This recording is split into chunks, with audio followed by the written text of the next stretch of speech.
దేవుని పరిశుద్ధనామకు స్తుతులు స్తోత్రాలు వందనాలు చెల్లిస్తున్నాను. మీ అందరికీ నా వందనాలు. ఈ సంవత్సరము ఆఖరి మాసంలో ఆఖరి వారంలో ఉన్నాం మనము. నిన్న క్రిస్మస్ పండుగ కూడా మనందరం సంతోషించడానికి దేవుడు మరొక క్రిస్మస్ మన జీవితాలు అనుగ్రహించిన దేవునికి, ఆయుష్ ఇచ్చిన దేవునికి, ఆయుష్ జీవము ఊపిరి ఇచ్చిన దేవుణ్ణి మనంతగానో స్తుతించి బద్దులమై ఉన్నాము.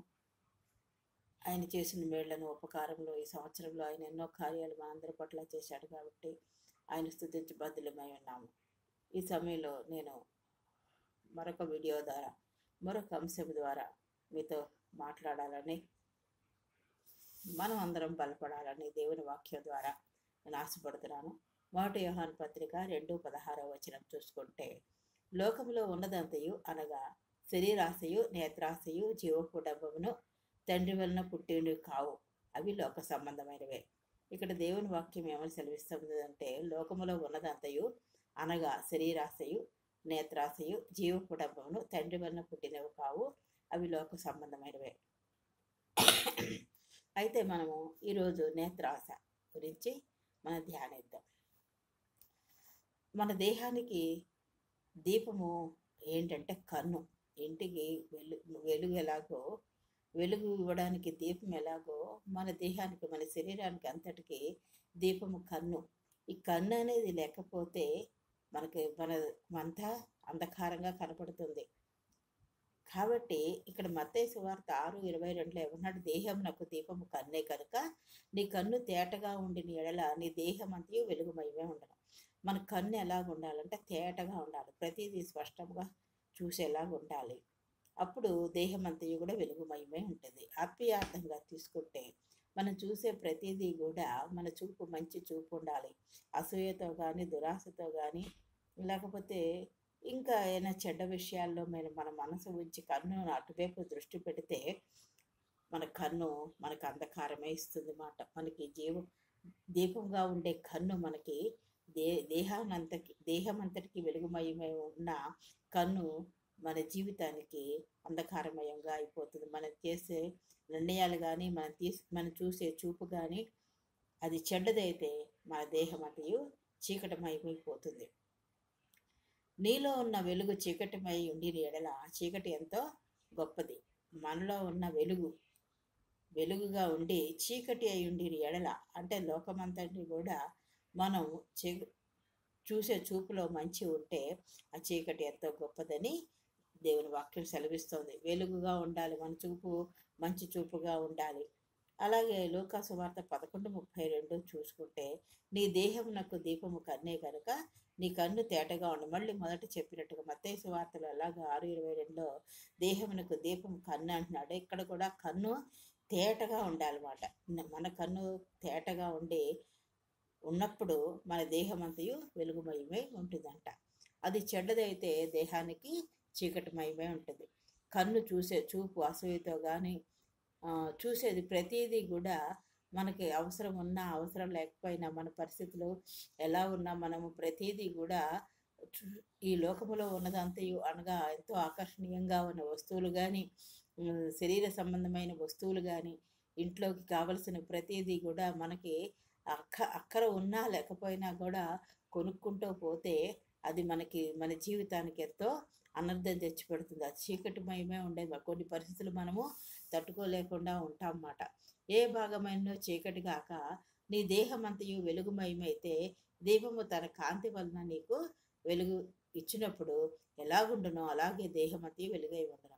ఇంట్లో ఉన్న ఎక్కడా కూడా వెలుగు లేక చీకటిగా ఉంటే ఎలాగా అక్కడంతా చీకటి ఉంటుందో మన దేహాన్ని కూడా వెలుగుమయమైతే మన దేహం అంతయు కూడా వెలుగుమయమైతే దీపం తన కాంతినిస్తుంది, మనకి కాంతినిస్తుంది. ఆ కాంతి వలన నీకు వెలుగు వచ్చినప్పుడు ఎలాగుంటుందో అలాగే మన దేహం ఉంటుంది అన్నమాట. ఒక గదిలో కానీ, ఒక గృహంలో కానీ దీపం లేకపోతే చీకటి ఎలాగుంటుందో మనకి ఏ భాగమైన శరీరంలో ఉన్న ఏ భాగమైన మంచి చూపుతో లేకపోతే మన దేహానికి మన జీవితం అంధకారం అయిపోతుంది అన్నమాట. మనం అదే మంచి చూపు చూస్తే మన జీవితము వెలుగుమయమే ఉంటుంది. ఆదికాండం చూసుకుంటే 3:6 ఏం చెప్పాడు దేవుడు, సృష్టించి జీవవృక్ష ఫలాలు కూడా అక్కడ ఉంచాడు. మంచి చెడ్డలు తెలివినిచ్చే వృక్షమును పండ్లనిచ్చే వాటన్నిటిని సృష్టించినప్పుడు వాళ్ళకి చెప్పాడు మాట, ఈ పళ్ళు మీరు తినద్దు అని తిన్నప్పుడు ఆ పండుని అవ్వ ఆకర్షించింది. అది కన్నులకి అందమైనది అంటే ఆ పండు ఆకర్షించింది మాట. కాబట్టి ఆమె తినడమే కాక ఆదాముకు కూడా ఇచ్చింది మాట. వారిద్దరూ తిని పాపంలో పడిపోయారు. చూసారా, కన్ను చేసే చెడ్డ పని ఏంటంటే ఫస్ట్ ఆకర్షిస్తుంది. ఈ లోకం ఎంతో ఆకర్షణీయమైనది, ప్రతిదీ ఎంతో ఆకర్షణీయమైనది. అంటే ప్రతిదీ అంటే మనం కొనే వస్తువులు కానీ మన తాహతకు మించినవి అవన్నీ చూసినప్పుడు ఎంతో ఆకర్షణీయమంటే అది కొనుక్కోవాలనిపిస్తుంది. అది బంగారమైనా, వస్త్రాలైనా, గృహ వస్తువులైనా, లేకపోతే లగ్జరీ లైఫ్ అయినా, కంటికి ఆకర్షించే ఏ వస్తువైనా మనం ఎంతవరకు అవసరమో అది కొనుక్కున్నప్పుడు మనము చాలా జాగ్రత్తగా ముందుకెళ్తాం అన్నమాట. ఎటువంటి పరిస్థితుల్లో కూడా మనకి ఆటంకంగా రావు. సాతాను ఎన్నో కల్పిస్తుంది అన్నమాట. అవన్నిటినీ జయించాలంటే మన కన్ను చాలా తేటగా ఉండాలి. మనం తెలుసుకోవాలి. మన కన్ను తేటగా ఉంటే అది ఎంతవరకు మనకు సమంజసమో మనం తెలుసుకోగలుగుతాం. ఏశావు అలాగే ఆదికాండం 25:34 చూసుకుంటే, ఏశావు కమ్మటి కూర, నేత్రాశ వల్ల అన్నీ వస్తాయి మాట. నేత్రాశ వల్ల ఏమొస్తుంది? శరీరాశ వస్తుంది, జీవపడము వస్తుంది. ఆహారం కూడా మనం అన్నీ ఆకర్షణీయంగా ఉంటుంది, తినాలనిపిస్తుంది. ఈ రోజుల్లో చూసారా, జింక్ ఫుడ్లు అవి తింటున్నారు, అవి శరీరానికి మంచివి కాదంటున్నారు. మైదాతో చేసినవి జంక్ ఫుడ్లన్నీ తింటూ ఉంటే అది అనారోగ్య పరిస్థితులు కల్పిస్తుంది, అవి అరగవమాట. అలాగే అందులో పిజ్జాలు కానీ ఏం కానీ అందులో వేసేవన్నీ కూడా అవి ఎప్పుడో తినచ్చు, కానీ మనకి చూడడానికి జీవకుటుంబం కలిగిస్తుంది. కాబట్టి అవి తిన్నప్పుడు మన అనారోగ్య పాలవుతాము. కాబట్టి ఈ నేత్రాశ వల్ల కన్ను ఆకర్షిస్తుంది ప్రతిదీ. దానివల్ల ఏమొస్తుందంటే శరీరాశ వస్తుంది. శరీరం అంటే నోరుకి జీవకుడము వస్తుంది. శరీరానికి ఆకర్షణగా ఒక బట్టలు కానీ, నగలు కానీ, ఏదైనా లగ్జరీ వస్తువులు కానీ ఆకర్షణ ఇవ్వబడతాయి. తినే వస్తువులు జీవకుడము కలిగిస్తుంది. దీని ద్వారా అనారోగ్యము, పాపంలో పడిపోతూ ఉంటాము, ఎన్నో సమస్యలు వస్తూ ఉంటాయి. జ్యేష్ఠత్వాన్ని అమ్మేస్తున్న ఏసావు కూడా ఆదికాండం 25:34 చూసుకుంటే, ఏసావు తన జ్యేష్ఠత్వంను తృణీకరించాడు. ఎందుకని? ఆ చిక్కుడుకాయ కూర అది ఎంతో ఎర్రగా చూడడానికి ఇదిగా ఉంది, ఆకలితో ఉన్నాడేమో, ఆ జ్యేష్ఠత్వాన్ని అమ్మేసుకుని అది తినడానికి యాకోబు అడిగినప్పుడు తన జ్యేష్ఠత్వాన్ని అమ్మేసి అది పెట్టమని అడిగాడు. తన జ్యేష్ఠత్వాన్ని తృణీకరించినట్టుగా చూస్తున్నాం. అలాగే యోసేపు సోదరులు కూడా అసూయ వచ్చింది. ఈ కన్ను వల్ల చాలా వస్తాయి. అసూయ వస్తుంది, శరీరాశ, నేత్రాశ వల్ల శరీరాశ, జీవకుడంబం, ఇవన్నీ కన్ను వల్ల వస్తాయి. కాబట్టి మన చూపు చాలా జాగ్రత్తగా చూడాలన్నమాట. ఈ యోసేపు సహోదరులు అతని యందు అసూయపడ్డారు. అతనికి వచ్చే కళలు చెప్పినప్పుడు అతను తండ్రి ఎక్కువగా ప్రేమించడం వల్ల వాళ్ళకి అతని పట్ల అసూయ వచ్చేసింది. అతను చెప్పే కళల వల్ల అసూయ వచ్చేసింది. వాళ్ళు మంచి చూపు చూడలేకపోయారు, తమ సహోదరుడిని మంచి చూపుతో చూడలేకపోయారు. అతను చెప్పింది సరిగ్గా అర్థం చేసుకోలేక, మంచి మనసుతో అర్థం చేసుకోలేక అతని మీద అసూయ పడినట్టుగా చూస్తున్నాం. అలాగే మొదటి సమయంలో 1:9 చూసుకుంటే, సౌలు దావీదు మీద విషపు చూపు నిలిపాడు. సౌలు అభిషేకింపబడినవాడే, దావీదు అభిషేకింపబడినవాడే, కానీ దావీదుని చూసి అక్కడ సౌలు విషపు చూపు నిలిపాడు మాట. కాబట్టి 14:30 సామెతలు చూసుకుంటే, కన్నుల ప్రకాశం చూచుట హృదయమునకు సంతోషకరము. కన్నులతో మనం ఏది వెలుగుమయంగా చూస్తామో హృదయానికి సంతోషంగా ఉంటుందంట. అంటే మన చూపు మంచి ప్రకాశవంతంగా ఉండాలి, వెలుగుమయంగా ఉండాలి, హృదయానికి సంతోషం ఇచ్చేదా ఉండాలి. అందుకే యోబు భక్తుడు ఏమంటున్నాడంటే 31, నేను నా కన్నులతో నిబంధన చేసుకుంటుంది. ఏమని నిబంధన చేసుకున్నాడట? కన్యకు నేను ఎలాగో చూసుదును, చెడ్డవాటిని చూస్తే పాపములా పడతాము అని అతనికి యోబుకి తెలుసు.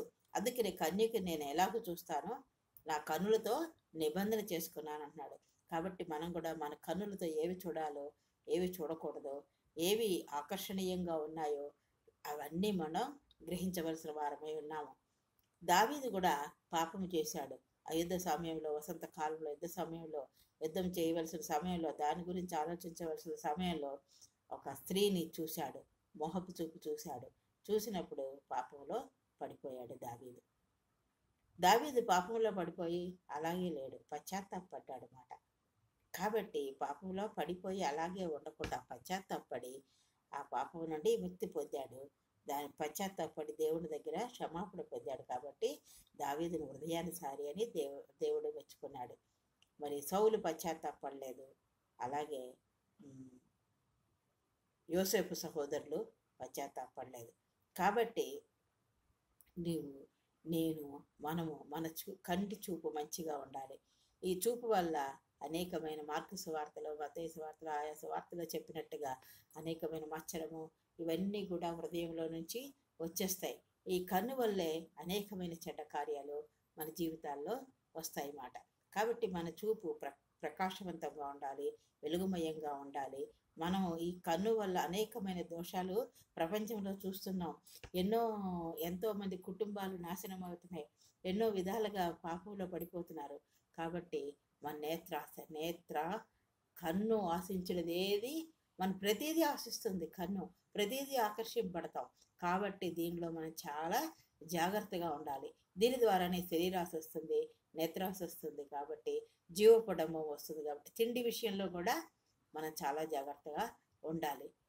ఎంతవరకు తినాలి, మనం ఎవరి దగ్గర ఎక్కడికైనా వెళ్ళినప్పుడు కూడా సామెతల గ్రంథంలో ఎన్నో విషయాలు ఉన్నాయి.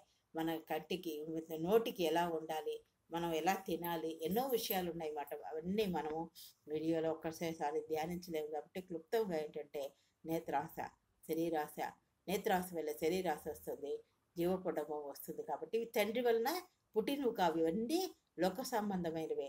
దేహానికి దీపము కన్ను. కాబట్టి ఈ కన్నును మనం జాగ్రత్తగా ఉంచుకోవాలి. మనం అలా జాగ్రత్తగా ఉన్నప్పుడు మన దేహం అంతయో వెలుగుమయమే ఉంటుంది. కాబట్టి దేవుడి వాక్యము దీవించును గాక. మనందరం కూడా మంచి చూపు కలిగి, అసూయ, ద్వేషము, పగ ఇవన్నీ కూడా దీని నుంచే వస్తాయి, కన్ను నుంచి వస్తాయి. కాబట్టి హృదయంలో మనం సంతోషకరంగా ఉండాలంటే మన కన్నుని తేటగా ఉంచుకోవాలి. దేవుడి వాక్యము దీవించింది కాక. చిన్న ప్రార్థన చేసుకున్నాం. అత్యంత మహాపరిశుద్ధులను, ప్రేమమైన, కృపామైన, దయామడివైన ప్రభా, మీ అపరించి పాదలకు లెక్కలేని స్థుతులు, స్తోత్రాలు, వదనాలు చెల్లించుకుంటూ ఈ రాత్రి కాల సభలో మీ పాసనకు వచ్చినామైనా మీ వాక్యం సెలవిస్తోంది నా ప్రభా. నా తండ్రి నాయన, 1 యోహాను 2:16 చూసుకుంటే లోకంలో ఉన్నదంతయు అనగా శరీరాశయు, నేత్రాశయు, జీవపడమును తండ్రి వలన పుట్టివి కావు నాయన. అవి లోక సంబంధమైనవి నా ప్రభా. నేత్రాశ నుండి ఒక కన్ను నా ప్రభా, దేహమునకు దీపము కన్ను నా ప్రభా. కన్ను తేటగా లేకపోతే అనేకమైన నష్టాలు వస్తాయి నాయన. మరి తండ్రి నేను నా ప్రభా, మేము మంచి చూపు చూసే కృప మాకు అనుగ్రహించమని ప్రార్థిస్తున్నాం తండ్రి. మా కన్నును మేము తేటగా ఉంచుకునే కృప అనుగ్రహించి నా ప్రభా, ప్రతిదీ మేము ఆకర్షింపబడకుండా ప్రభా నా తండ్రి నాయన నా ప్రభా నా తండ్రి మంచి చూపు కలిగి మా శరీరాన్ని మేము కాపాడుకోనిలాగా మీరే కృపతో మీరే సహాయం చేసి మహింపదమని, అన్ని విషయాల్లో మీరు మాకు ఉన్నట్టుగా ఉండమని మీ ప్రియకుమారుడు రక్షకుడైన యేసుక్రీస్తు వారి పుణ్య పాదాలు పట్టుకుని అతి మిక్కిలంగా వేడుకొచ్చినాం తండ్రి. ఆమేన్.